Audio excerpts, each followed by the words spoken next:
अगर आप इस वीडियो को देखने आए हो तो यकीन ही आपका दिल बहुत बड़ा है। दोस्तों, आपने अपने जीवन में पुण्य के काम जरूर किए होंगे और यदि आप एक नेक दिल इंसान हो तो ये भी संभावना है कि आप भविष्य में भी पुण्य के कामों को करोगे। जो इंसान पुण्य के काम करता है उसे ये विश्वास रहता है कि उसने दूसरों के साथ अच्छा किया है तो भगवान भी उसके साथ अच्छा ही करेगा। और ये बिल्कुल सत्य है कि जो इंसान किसी के साथ अच्छा करता है उसके साथ भी अच्छा ही होता है। लेकिन दोस्तों, अगर मैं आपसे कहता हूँ कि आप जीवन में कितने भी अच्छे कर्म क्यों ना कर लें, कितने भी पुण्य के काम क्यों ना कर लें, लेकिन आपको उसका फल कभी नहीं मिलेगा। जी हाँ दोस्तों, कभी नहीं मिलेगा अगर आप ऐसी गलती करते हो तो। दोस्तों, मैं आज आपको एक ऐसी गलती के बारे में बताने वाला हूँ जो इंसान के सभी पुण्य कर्म खत्म कर देती है। किसी व्यक्ति ने अपने पूरे जीवन भर पुण्य के काम क्यों ना किए हो, अगर वह उस एक गलती को कर देता है तो उसके पूरे पुण्य कर्म समाप्त हो जाते हैं और अंत में उसके हाथ कुछ नहीं बचता सिवाय पछताने के। इसीलिए आज की कहानी जो मैं आपको सुनाने वाला हूँ वो आपके जीवन को एक नई दिशा दे सकती है। तो चलिए दोस्तों, इसके साथ आज की इस कहानी को शुरू करते हैं। कई समय पहले एक हिंदू राजा था जो बड़ा ही ताकतवर और पैसे वाला था। साथ ही साथ वह राजा नेक दिल का भी था। उसने अपने जीवन में कई पुण्य के काम किए। वह हमेशा पुण्य के कामों के लिए आगे रहता था। एक बार उस राजा के मन में ये विचार आया कि क्यों ना कुछ किया जाए। यह विचार करके राजा ने सोचा, ऐसा करते हैं कि पूरे शहर में गरीबों के लिए और ऋषि मुनियों के लिए एक आश्रम का निर्माण करा देते हैं, जिससे मेरा धन भी सही जगह पर लग जाएगा और दूर दूर के राजाओं को भी ये पता चल कि उन्हें भी ऐसे पुण्य के काम करने चाहिए। इसके बाद राजा ने जैसा सोचा था उसने वैसा ही कर दिखाया। उसने पूरे शहर में जगह जगह गरीब लोगों के लिए कुटियां बनवा दी और बड़ी बड़ी धर्मशालाओं का निर्माण कराया जहां बड़े बड़े संत मुनि आकर आराम कर सकते थे। राजा के ऐसे पुण्य काम को देखकर राजा का पूरा राज्य बड़ा ही खुश था। राजा जब भी अपने शहर से होकर निकलता तो पूरी प्रजा उसकी जय जयकार करने लगती। यह देखकर राजा बड़ा ही खुश होता है। उसे अपने आप पर गर्व महसूस होने लगा था। राजा ने जो संत महात्माओं के लिए बड़ी बड़ी धर्मशाला बनाई थी, उन्हीं धर्मशाला में एक बार एक महान संत रुकने के लिए आए जो बड़े ही महान और प्रसिद्ध थे। उस राजा ने जब इस बात को सुना कि उनके राज्य में एक बड़े ही संत महात्मा पधारे हैं तो वह राजा दूसरे दिन ही संत से मिलने धर्मशाला पहुंच गया। जब राजा संत के सामने पहुंचा तो राजा ने उस संत को प्रणाम किया।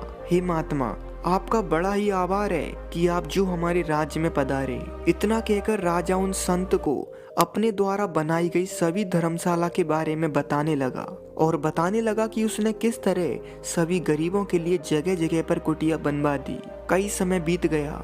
वह राजा संत को अपने पुण्य कर्म के बारे में बताता रहा और आखिर में वह संत से पूछता है, हे महात्मा, अब आप ही बताइए, मैंने अपने जीवन में कितने सारे पुण्य कर्म कर दिए, अब तो मुझे अपने जीवन में अवश्य अच्छा फल मिलेगा। इस बात को सुनकर वह संत कहता है, हाँ बिल्कुल, तुमने जरूर अपने जीवन में कई सारे कर्म किए हैं, लेकिन मेरी एक बात याद रखो, तुम्हें इसके बदले नरक की सजा जरूर मिलेगी। राजा ने संत की ऐसी बातों को सुना तो वह अंदर से कँप गया और उसने उस संत से कहा, अरे आप ये कैसी बात कर रहे हो? एक तो मैंने आपकी इतनी सेवा की कि जो आप जैसे संतों के लिए ऐसी धर्मशाला का निर्माण कराया, लेकिन आप तो मेरे ही बारे में बुरा बोल रहे हो। आखिर आप ऐसा कैसे बोल सकते हो? मैंने आज तक अपने जीवन में इतने पुण्य कर्म कर दिए कि कभी किसी दूसरे राजा ने नहीं किए होंगे। इसीलिए मुझे विश्वास है कि मुझे अपने जीवन में उसका फल जरूर मिलेगा। इसीलिए मुझे आपकी बातों पर विश्वास करने की जरूरत नहीं है। ये कहकर वह राजा वहां से चला गया। इस घटना के बाद से राजा का जीवन बीतता गया। समय बीतते बीतते राजा वृद्धावस्था में चला गया। राजा अक्सर सोचता रहता कि आखिर उसे अपने पुण्यों का फल कब और कैसे मिलेगा। लेकिन कई समय बीतने के बाद जब उसके जीवन में कोई बदलाव नहीं आया और उसे धीरे धीरे उस संत की बातें याद आने लगी और वह उन बातों को याद करके सोचता कि आखिर उस संत ने ऐसा क्यों कहा था कि मुझे नरक मिलेगा। आखिर उनका ऐसा कहने के पीछे मतलब क्या था। जब राजा बूढ़ा हो चुका था तो उसका मन इन सवालों के लिए बेचैन रहता। आखिरकार बुढ़ापे में आकर उस राजा को अपनी गलती का एहसास होने लगा और एक दिन उसने अपने सभी सैनिकों को ये आदेश दिया कि जाओ उस संत का पता खोज कर लाओ, हम उससे मिलना चाहते हैं। राजा के आदेश सुनकर सभी सैनिक उस संत की खोज पर निकल गए। लेकिन संत तो संत होता है, जिस इंसान का कोई ठिकाना, कोई पहचान ना हो, आखिर उसे कौन ढूंढ सकता है। इसीलिए सैनिकों को कई महीने बीत गए, लेकिन वे संत नहीं मिला जिसे खोजने के लिए राजा ने कहा था। और अंततः आखिर में आकर सभी सैनिकों ने राजा के सामने हार मान ली। उन्होंने राजा से कहा, राजा, हमें वे संत कहीं नहीं मिला जिसको ढूंढने के लिए आपने कहा था।